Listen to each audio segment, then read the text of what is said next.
जय गौ माता, जय श्री कृष्ण। भगवान श्री कृष्ण के आशीर्वाद से और जगत जननी जगदम्बा स्वरूपा गौ माता के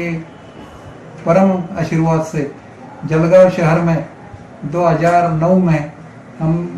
सब ने मिलकर सामूहिक गौ सेवा का अनुष्ठान, ये एक सामूहिक जो चळवळ है उसकी शुरुआत की और उसमें जलगांव स्थित पांजरापोल में सामूहिक गौ सेवा का एक अनुष्ठान चालू हुआ। ये सामूहिक गौ सेवा एक अनुष्ठान का कल्पना जब हमारे दिमाग में आई तो ये उसके लिए प्रेरणा दत्त शरणानंद जी महाराज जो पथमेड़ा स्थित विश्व की जो सबसे बड़ी गौशाला है उसके चालक वहाँ के परम ऋषि दत्त शरणानंद जी महाराज और हम सबको हिंदुस्तान में गौ सेवा का, गौ कथा का जो लाभ देते हैं वो श्री गोपाल मणि जी महाराज उत्तराखंड, इनकी गौ कथाओं के माध्यम से और अपने धार्मिक ग्रंथों के माध्यम से गौ माता ये हमारे लिए एक पशु नहीं होते हुए ये गौ माता ये हमारे लिए जगदम्बा का अवतार है, ये हमें जब प्रचित होता है और उसकी हमारे पूर्वज जब गौ सेवा करते थे उनके यहाँ गौ माता का जतन होता था, गौ माता की सेवा से उनका दिनचर्या चालू होती थी। वही कड़ी आगे करते हुए हम ये कुछ पिछले दिनों में गौ सेवा और गौ माता को हम भूल गए थे। तो उसका एक परिपाक ऐसा हुआ कि जैसे जैसे हम आगे चलते गए तो भौतिकता के सामने जाते जाते हम गौ माता जो उसका स्वरूप है उसको हम भूल गए और उसके वजह से हमारे समाज में हम सब मानव जात पर एक बड़ी विपदा की घड़ी आना चालू हो गई। कई प्रकार के रोग आए, कई विपत्तियां आई और उसमें आदमी जूझता गया। तो ये सामूहिक गौ सेवा एक अनुष्ठान ये जब हमने शुरुआत किया तो मुझे लगता था कि भाई 1, 2, 4 लोगों ने गौ सेवा करने के बजाय यदि हम समाज के सैकड़ों लोगों को साथ में लेके 100, 200, 300 लोगों को साथ में लेके यदि गौ सेवा की एक व्रत, एक उसका अनुष्ठान, उसकी आहुति देने के लिए, यज्ञ में आहुति देने के लिए यदि हम सब सामूहिक रूप से जाते हैं और गौ सेवा का ये व्रत चलाते हैं तो उसका एक अलग प्रकार का अनुभव आएगा और उसका प्रचार और प्रसार होगा। हम जब देखते हैं कि पहले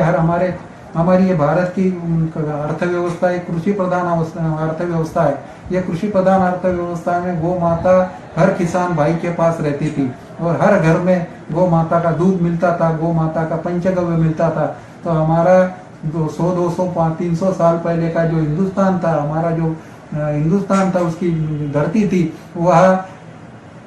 हम सबको मालूम है, हमने सब पढ़ा है कि उसमें कोई प्रकार की विपत्ति या कोई प्रकार की रोग राई, कोई प्रकार के ये जो साथी के रोग जिसको बोलते हैं तो वो नहीं थे।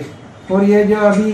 दुर्धर रोग और सभी प्रकार की विपत्तियां जब हम सब लोगों को सामने आ रही है और हम उसका सामना कर रहे हैं तो उसके लिए मैं कहूँगा कि गौ माता का हम जो लोग भूल गए हैं, हम सब गौ माता का स्मरण हमें विस्मरण हो गया है तो वो गौ माता का वापस स्मरण हम सबको हो गए और हम सबके साथ गौ माता रहे, उसका निवास हमारे साथ रहे। हम सब कहते हैं और देखते हैं, सुनते हैं कि कोई भी आदमी बड़ा बनता है, उसकी भौतिक सुविधाएं बढ़ती है, बड़ा मकान बनाता है, लेकिन उसमें फिर कोई वास्तुशास्त्र आ जाता है तो वो बोलते हैं कि भाई ये वास्तु में दोष है, उसके लिए वो फिर उसके हर एक प्रकार के उसके दुरुस्त करने के लिए काम करता है। पर इसमें भी हम बोलेंगे कि हमारे वेदों में कहा है, शास्त्रों में कहा है कि जहाँ गौ माता निवास करती है, जिस गाँव में गौ माता सुख से निवास करती है, सुख से रहती है, सुख से उसका श्वास लेती है, तो वह कोई प्रकार की विपदा आने वाली नहीं है, कोई विपदा का आपको सामना करना नहीं पड़ने वाला। तो ऐसी गौ माता की सेवा के लिए हम यदि सेवा का अनुष्ठान करेंगे और गौ सेवा करेंगे तो हम संयम से सफलता की ओर हम निश्चित प्रकार से जाएंगे और हमारे लिए ये बहुत बड़ी बात होगी। तो उसी हिसाब से जलगांव शहर में हमने हिंदू धर्म के सभी जाति धर्म के लोगों को साथ लेके गौ सेवा का अनुष्ठान ये चळवळ की शुरुआत किया। तो उसमें जैसे हम कहेंगे कि माहेश्वरी समाज, मारवाड़ी समाज में माहेश्वरी, अग्रवाल, ओसवाल, जैन, कच्छी, दशा, बिसा, ओसवाल, ऐसे लोग, ऐसे समाज के सब भाई बहन, सब माता भगिनी, बच्चे बूढ़े, उसके बाद अपने 12 बलूतेदार जो समाज होते हैं वो समाज के लोग, अपने हिंदू धर्म के सब शाखाएं उपशाखाएं उनके सब माताएं भगिनी बच्चे बूढ़े हमारे नौजवान साथी हमारे सभी साथियों को साथ लेके हमने वो सेवा की। तो उसमें तेली तांबोली सुतार कासार सोनार लोहार पंचा ये जो विश्वकर्मा के हमारे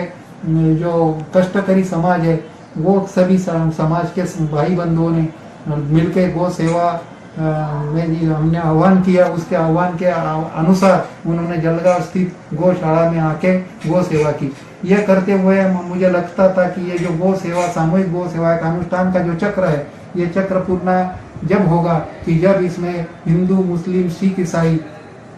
ये सभी जो अपने ये जो धर्म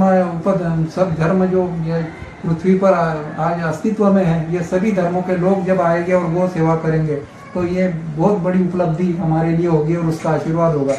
तो ये हम सोचते थे, मैं सोचता था, तो फिर उसके लिए हम अवसर ढूंढते थे कि जैसे सोनार समाज में अभी संत नरहरि सोनार समाज सोनार संत नरहरि सोनार की जब पुण्यतिथि जब जयंती होती है तब वो समाज के लोगों को इकट्ठा करके उनके द्वारा वो सेवा की जाए। माहेश्वरी समाज के महेश नवमी के दिन उनकी उत्पत्ति दिवस होता है तो उसी दिन गो सेवा की जाए। जैन समाज के लोगों द्वारा पर्युषण पर्व की शुरुआत जिस दिन होती है चातुर्मास जिसे कहते हैं वो चातुर्मास में गो सेवा की जाए। गो सेवा के लिए लापसी का भोग गौ माता को हरा चारा ढेप सरकी ढेप चुनी और गुड़ चना दाल का भोग उसको लगाया जाए। उसके हिसाब से गुजराती समाज के भाई बंधुओं के द्वारा गो सेवा लापसी का भोग हम पांजरापुर की गौशाला में लगाते हैं। जब केले का उसको फल केला जो फल होता है अपना केले का भी गो सेवा केले के माध्यम से गो सेवा की जाती है। हरा भाजी पाला जो ताजा होता है उसके द्वारा गो सेवा की जाती है। ऐसा सब करते हुए मुस्लिम समाज के लोग भाइयों को हमने विनंती किया, उनको हम मिले और उन्होंने हमारे आह्वान को हमारी सम्मति देकर 2 साल पहले जलगांव शहर में पांजरापुर स्थित गौशाला में मुस्लिम समाज के लोगों ने भाइयों ने आकर रमजान के पवित्र महीने में रोजा छूटने के पहले आकर गो सेवा की और बाद में घर पर जाके रोजा छोड़ा। उसके बाद बोहरा समाज के जो हमारे जलगांव शहर में बहुत बड़े समाज बांधव जो व्यापारी लोग हैं उनको मैं जाकर मिला, उनको गो सेवा के बारे में बताया तो वो जब मेरे